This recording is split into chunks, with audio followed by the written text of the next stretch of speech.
Welcome to the deep dive. This is where we take some really interesting source material and basically pull out the key takeaways for you fast. Exactly. We know you, the listener, you're busy, you're curious, but you want the insights without, all the fluff. Right. And today we're digging into something a bit different, excerpts from hashtag 34, The Wise Wealth of Wabo the Elephant. It's from Fuzzioli Publishing. Mm-hmm. And it's set in the savannah, which is kind of fun. Yeah. It's not your usual business book. Our mission here is to explore what this old elephant Wabo thinks makes up a truly rich life. And spoiler, it's not just about money. No, not at all. And the source really throws you in. It starts with these young animals, Chesa the monkey, Right, wanting coins. Mosi the meerkat dreaming of a tall house, Classic meerkat. and Nia the baby hippo who just wants like endless bananas. It's very immediate gratification, that kind of view of wealth. Totally, it's what you'd expect, maybe. But then Baba Wabo steps in. The wise old elephant. Yeah, and he gently sort of corrects them. He says something like, little ones, you see only the shiny things, Hmm. but true wealth, that's the kind that can weather any storm, which immediately sets a different tone. It really does. He's pointing towards something deeper, more resilient. Okay, so how does he break this down? Well, he introduces different types of wealth through the other animals.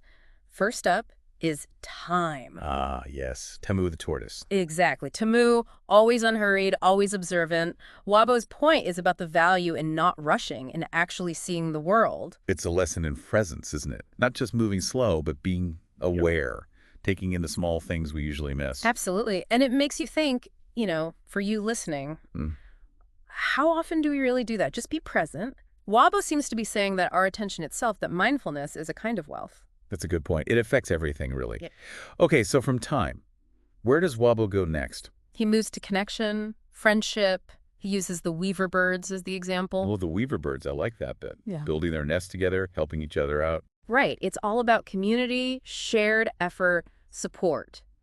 If one bird's nest gets damaged, the others pitch in. It's a powerful image of social wealth, you could call it. Yeah, Wabo says being rich in friends means you're never truly poor. It really speaks to that fundamental human need for connection, for support systems. That's a strength money can't always buy. Makes perfect sense. It certainly makes you value your own friendships and family.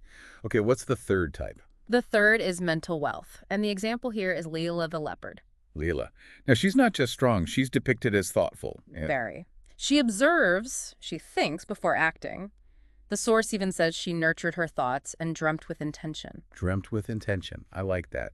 So it's not just about being smart, but about cultivating your inner world, protecting your mind. I think so. It seems to lean towards maybe emotional intelligence, self-awareness, mindful thinking rather than just reacting. In today's world, that feels pretty relevant. It really does. Yeah. Being deliberate about your thoughts. Okay, so we have time, friendship, mental wealth. What's number 4? Number 4 is physical wealth.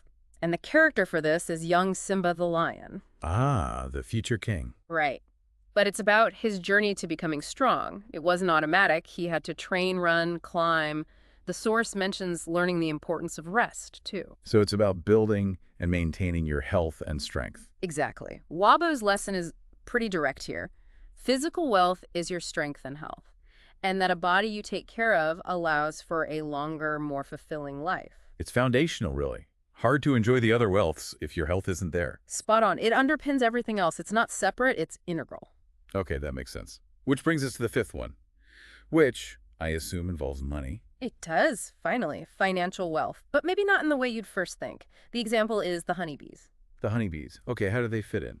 Collecting nectar. Yes, but it's how they do it. They save diligently, they take only what they need, they prepare for winter. It's not about hoarding, it's about responsible management. Ah, so it's a balanced approach. Saving, using wisely, Mm. maybe even sharing or giving. Precisely. Wabo frames it as managing money with intention saving, giving, spending thoughtfully, so it becomes a source of good, not a burden. It's about a healthy relationship with financial resources. Which is quite different from just wanting more and more coins, like Chesa at the start. A world away, really. So, let's recap. Wabo's big idea is that true wealth is this blend of things. How you use your time, Mm-hmm. the strength of your friendships, Social connections, yeah. your mental clarity and wisdom, Inner strength. your physical health and vitality, The foundation. and a balanced, intentional approach to finances. Exactly. And Wabo ties it all together, saying if you cultivate all these, you gain this inner richness. You walk like royalty, is the phrase used. Walk like royalty. That's powerful. It suggests a kind of confidence and security that isn't just about external status. Absolutely. And the story ends with the young animals, Cheza, Mosi, Nia. They're not chattering anymore. They're quiet, thinking about what Wabo said. It clearly had an impact. So the big takeaway for you, listening, is that richness is way broader than just your bank balance. It's time, friendship, mind, body, and finances all working together. It really reframes the whole concept. Definitely. So here's something to think about. Considering those five, time, friendship, mental wealth, physical wealth, financial wealth, which one feels most relevant or maybe most needed in your life right now? Yeah, that's a great question. And maybe think, what's one tiny thing you could do, maybe even today, to cultivate that specific area a little bit more, especially if it's one you feel you've been sort of neglecting. A powerful thought indeed. We hope this dive into Wabo's wisdom has given you some fresh perspective. Yeah, food for thought. Join us next time as we dig into another fascinating source.